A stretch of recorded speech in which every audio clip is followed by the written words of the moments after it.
As always, it was a good win, and it's always good to win. As I said 1,000 times, winning is hard, and I don't think a lot of people understand just how hard winning is. And to win, I think, says a lot about the direction we're going, our football team, players, coaches, staff, and the job that everybody's doing. And we just got to try to get one more. Coach, just looking at that, what would a conference championship, first one in over a decade, mean for this school and this program? Well, we were co-champs last year, so I don't know. I think we've taken some steps forward, and I think everybody understands that and can see the direction that the program has gone the last 4 or 5 years, and we're just happy to be a part of it, and we just want to go out and try to win this game and play as well as we can play. After what happened last year, is there any extra motivation for this team, or are these guys ready to play? It's amazing you say that, because we won 9 last year. Nobody's ever mentioned one of those. But you bring that one up, and it's amazing how that thing works, but no, we don't, last year's last year. We try to put that stuff behind us and move on, and hopefully get a better plan than we had, and see if we can go out and compete this weekend. Was there any special feeling at all being back-to-back, clinching back-to-back co-MEAC champions after the win on Saturday with your team that you shared? That's special, being able to, and I don't understand. I hope people realize where we are, what we're doing, and have an opportunity to be, at the very least, co-MEAC champs. Back to back. That's a big step by our staff, our players. A lot of work goes into that. A lot of effort goes into that. They've won 9 ball games back to back after coming in here 1-10. I think speaks volumes to the type of people that we have, the type of people that we work with, and the direction we're trying to go with our program. Any concerns at all about a letdown moving forward, considering what's on the table for Saturday night? I sure hope not, man. I hope we're excited and ready to play, and hopefully play one of our better games. I'm anxious to see us try to improve and play better than we played this season. And this time of year, you need to make some improvement.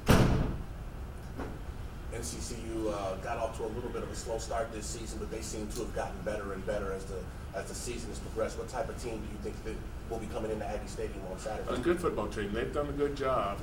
It should be a heck of a matchup, and I'm anxious to play. I'm sure they're anxious to play. Our kids are anxious to play, and I'm really ready to see how our kids respond at the being co-champs. Seeing, and a lot of times with this thing, it comes down to, especially this time of year, how bad do you want it? What are you willing to do? Are you willing to put in a little bit more study time, a little bit more effort, practice a little bit harder, focus a little bit tougher, and do the things that it takes to really become a champion? And as you know, it's tough. I say it's hard to win. It's even harder to become champions. And but we have a saying around here that we try to live by: walk like, talk like, act like a champion in everything that you do. And that's how we're trying to teach our guys. And hopefully, people they understand where we are. But let's see if we can win this thing outright this year. Looking at your quarterback position, is it still up in there, or is it going to be Khalil on Saturday? Man. I don't know, but I will say this: he showed a lot of poise and made some good plays for a freshman. I think both of those guys are talented guys. I think Khalil's a bigger threat with his feet. Raynard throws a beautiful ball, and I said, 2 weeks into the season, before the season started, probably the worst thing that happened to Raynard, we lost 5 of our top 6 receivers. If you count Bullock, Weaver, Xavier Griffin, and May Weaver, that's 5 out of our top 6 receivers, and he's more of a pocket-style passer. So, but we're going to go with both. Both guys will play for us again this weekend. Is Quick out, or is it? I hadn't looked at the entry. Yes, he's out. I don't know if he'll be ready this weekend or not, Jeff, but he couldn't do much Saturday. Couldn't do anything the Saturday before that or all week last week. So we'll see what type of progress he makes, but we don't expect him to be ready. Okay. Coach, is there any extra satisfaction or maybe more optimism considering that you had this same type of scenario that played out last year on your home field compared to playing at NCCU last year? It's always, I don't know about any of that, but it's always nice to play at home. You know, we hadn't lost but a couple of games. I think how many MAC games we lost at one? Twice. So we, 18-2 against me. 18-2 against me. So yeah, we'd rather play at home than play on the road. You know, and why you let us lose those two? You know, we never lost a home game at Grambling.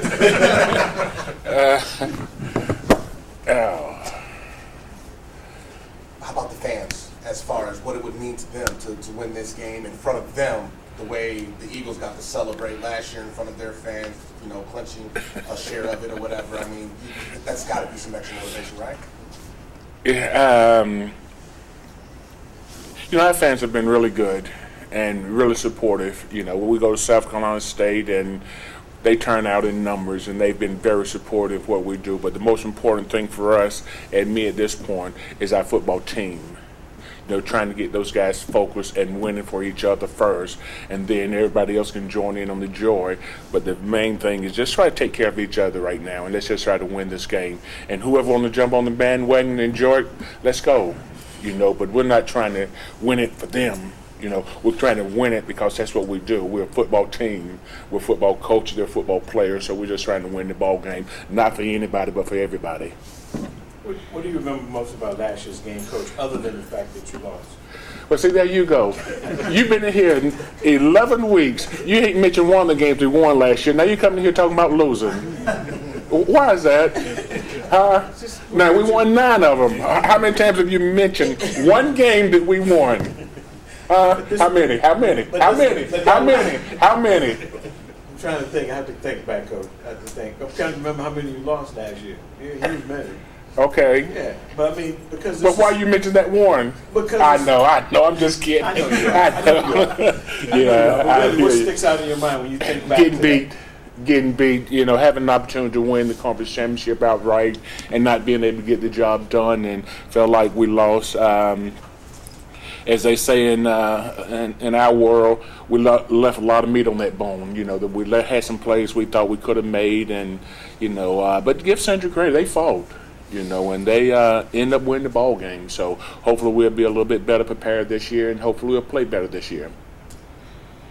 What areas of the game do you feel like you have to be more prepared in than you were in last year's games where you guys failed to meet those expectations? we just lost the game. All right. We in all 3 areas actually. You know, we want to do well on offense, we want to do well defense, and we want to do well kicking game, because you know this is the greatest team sport in the world, in my opinion. You have 11 different players going at one time trying to get one play ran. So it's a great team game. So it's offense, defense, and kicking. And if we can make improvement in those 3 areas, then I like our chances. Coach, I have a question I didn't get to ask you this year about the incentive of winning the MEAC instead of going to the FCS playoffs. You guys will go to the bowl game down in Atlanta. Your thoughts on that? Would you rather be in the playoffs, or would you rather go to this historic bowl game that's going to take place in Atlanta for the MEAC? Well, we're going to go where our conference tell us to go, you know. And as a conference, we made a decision to go to the bowl game, and that's what we're all in with that, and we all support that 100%. Well, the guys know obviously what's at stake with the bowl game. Do you talk about that game? I mean, no, do you use motivation or no?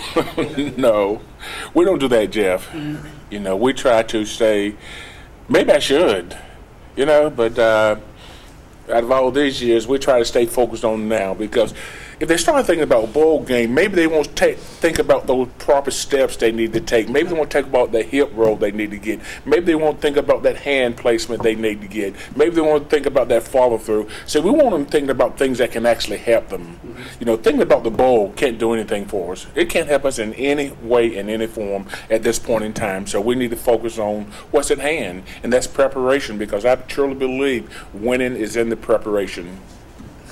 What is it about Central that is the biggest challenge for you guys? Good football team. It's a good football team, well-coached football team. They do a lot of good things, have good athletes. So, like a lot of teams in this league, we got to prepare well. We got to play well.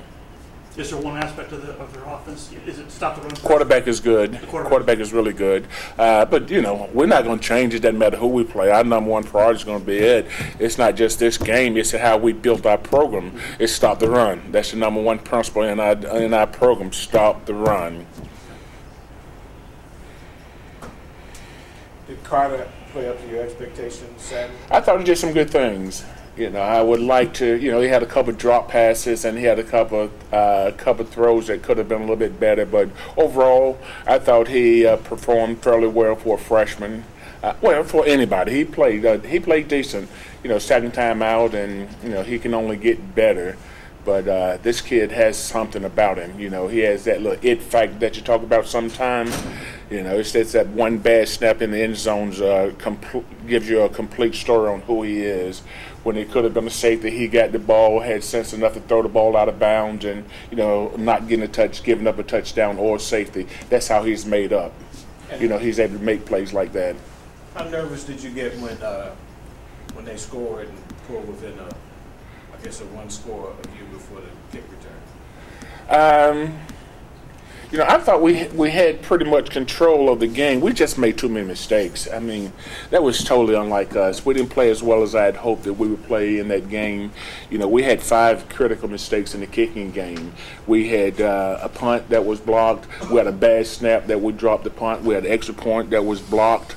And it just went on and on and on. We can't make those type of mistakes against a good football team and expect to win. But I didn't feel like I thought they would have a hard time scoring on us this weekend. And I thought at that time, I think it was 12-6, whatever it was, 13-6, whatever. I thought they would have a hard time getting 14 on us. And speaking of the kicking game, how concerned are you about the punting, the blocks as well as short punts? Is there something you can do about this that late? Is it you got another alternative change you can go to? Or what? Yeah, our plan is we're working on getting first downs. I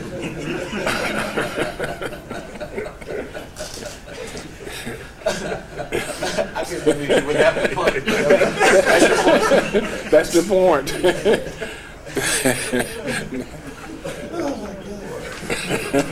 The Steelers punted once yesterday in their game against the Browns. See, man, I wish we could get to that point, where you don't have to punt at all. But once we'll take it once and take our chances. But no, to answer your question, I need to stop being a smart jerk. But we don't mind the humor. We just had a couple breakdowns here or there, and it's always something different. It's like one of those old cars. You got a 30-year-old car, and I got I drive around a 1995 Forerunner, that I've had for 20 years, and if the God will, I get it paid off this December. But, I'm going to take if we're lucky enough to make it to the bowl game, we're going to take the bonus money and pay off my car that I've been driving for 20 years. So, but it's like an old car, it gets you where you want to get, but every once in a while you have a little something to go wrong with it. Like this week, this guy may make a mistake. This week, that guy may make a mistake. And we're making way too many mistakes on that team, because we hadn't changed how we do things. But there's a breakdown. And the frustrating part of all of it is it's not by the guys that's playing 50, 60 plays for us. They're our special team guys. That's their role.